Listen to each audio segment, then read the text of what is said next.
I'm jumping in here to tell you something I should have thought to tell you before. I am 6'2" tall, no special installation, and I have a ton of clearance here. So if that is a question in terms of how high will it be, there is your answer. 6'2", a good foot above my head, nothing special here.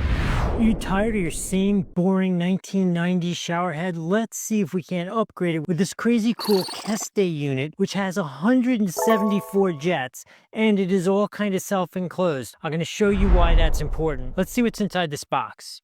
All right, so we got the hose, got Teflon tape, couple washers. Ooh, the handheld jet. That looks like it's got a lot of power to it. Ooh, this is a cool looking mounting unit. And again, I'm going to show you why it's so important it's designed this way. A water restrictor if you want restricted water flow. This is both cool looking and has a ridiculous amount of jets in it. What do you say we install it real quick? I'll show you how to do that and then we'll turn it on and see how it works. First step, the Teflon tape included in the kit, which by the way, this is essentially a lifetime supply. Wrap it down and then you got a whole roll for the rest of your life. Okay, so now I want to talk to you again about what this key feature is to having this be a single unit. So here's the key, super good reason why you want this as a single unit. If we look down on the wall, here's the old mount for the handle from the unit I'm removing, and this tape is like seriously secure, and I'm afraid to pull it off the wall here because I feel like I'm going to damage stuff. With this new unit, it will nicely not need anything like that. It is all just this one unit. We just keep going around in circles here now.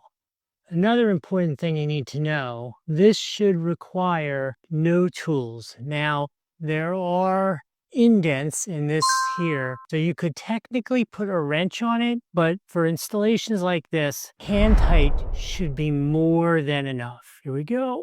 There we go. How about that?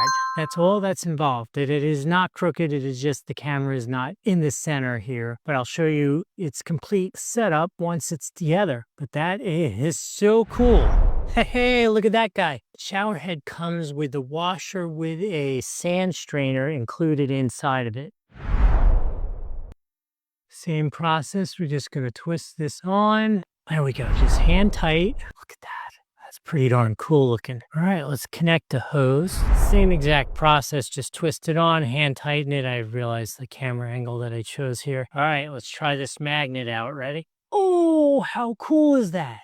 Okay, so here's the look.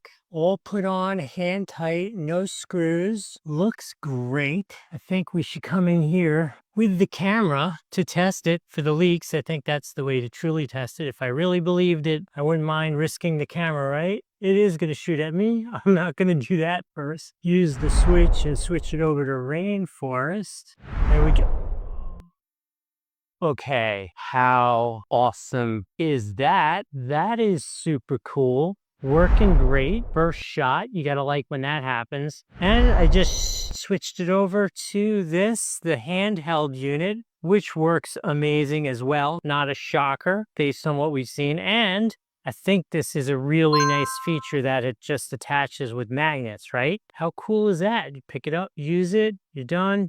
Nice and firm connection there. And there is an option to do both as well. That is just perfection. So my bottom line answer is you can't possibly go wrong with this. You should definitely get this for yourself if you were at all looking at this. I hope this was helpful. We'll see you in the next video.